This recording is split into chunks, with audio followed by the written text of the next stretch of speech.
দর্শক আসসালামু আলাইকুম। আমার কুকিং চ্যানেল বিডিতে আপনাদের সবাইকে আবারও আমন্ত্রণ।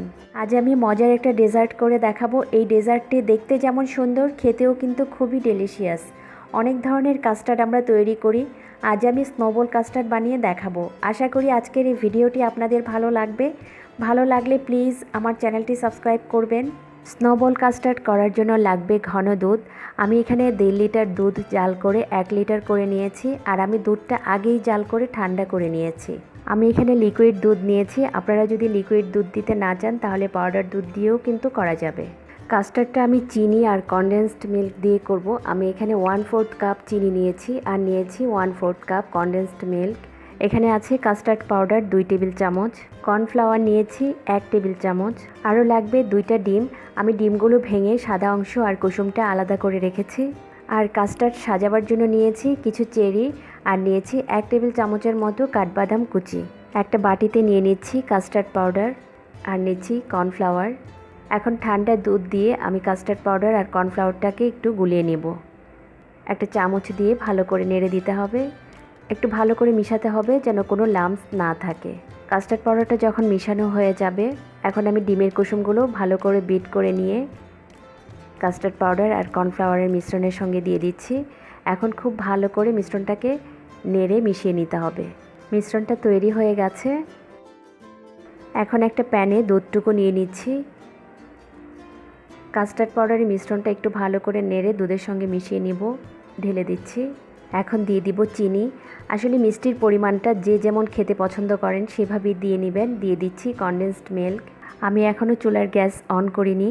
আমি বন্ধ চুলায় সব কিছু মিশিয়ে আমি চুলাটা অন করে দিব। সব কিছু মিশানো হয়ে গেছে। এখন আমি চুলাটা অন করে দিয়েছি। একটা স্প্যাচুলা দিয়ে ঘন ঘন নাড়তে হবে, কারণ এখানে কাস্টার্ড পাউডার কর্নফ্লাওয়ার আছে, নিচে লেগে যেতে পারে। এভাবে নেড়ে নেড়ে বলক তুলে নিতে হবে। দুধটা চুলায় দেওয়ার পর থেকে কিন্তু কন্টিনিউয়াস নাড়তে হবে। নাড়া কিন্তু বন্ধ করা যাবে না, তাহলে কিন্তু দুধটা নিচে লেগে যেতে পারে। দুধে প্রায় বলক চলে এসছে।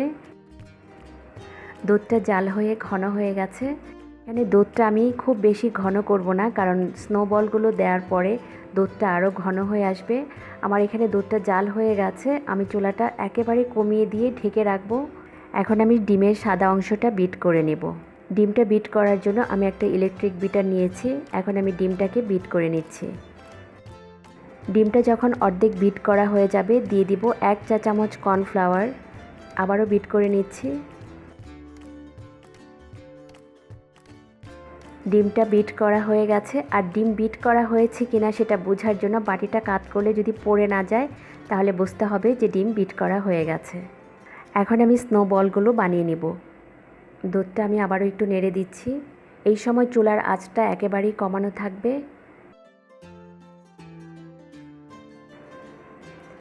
এই ধরনের স্কুপ যদি না থাকে কোনো অসুবিধা নেই।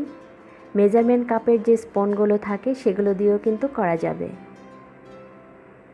স্নোবলগুলো বানানোর আগে স্কুপে বা চামচে একটু তেল মাখিয়ে নিতে হবে, ডিমের ফোমটা যেন লেগে না যায়। প্রথমে আমি ডিমের ফোম স্কুপে নিয়ে নিচ্ছি, আর একটা চামচ দিয়ে তুলে কাস্টার্ডের উপর দিয়ে দিব। ফোম স্কুপে নিয়ে একটা চামচ দিয়ে কাস্টার্ডের উপর দিয়ে দিতে হবে। আর বলগুলো যে একেবারেই গোল হতে হবে এমন কিন্তু কোনো কথা নেই।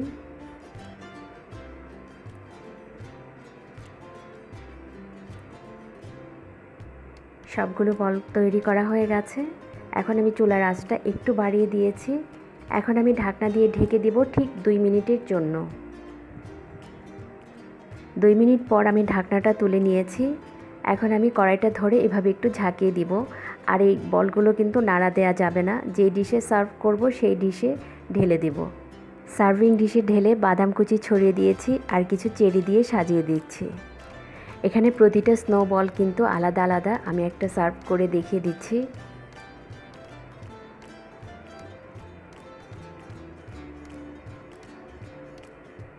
দেখেন, দেখতে তো খুবই ইয়াম্মি লাগছে। সুস্বাদু এই ডেজার্টটি আপনারা ঈদে ট্রাই করতে পারেন। বানিয়ে খেয়ে আমাকে জানাবেন কেমন লেগেছে। আমার রেসিপি ভালো লাগলে লাইক কমেন্ট ও শেয়ার করবেন। আমার আরও নতুন নতুন ভিডিওর জন্য আমার চ্যানেলটি সাবস্ক্রাইব করবেন। সবাই ভালো থাকবেন। এতক্ষণ আমার সাথে থাকার জন্য ধন্যবাদ। আল্লাহ হাফেজ।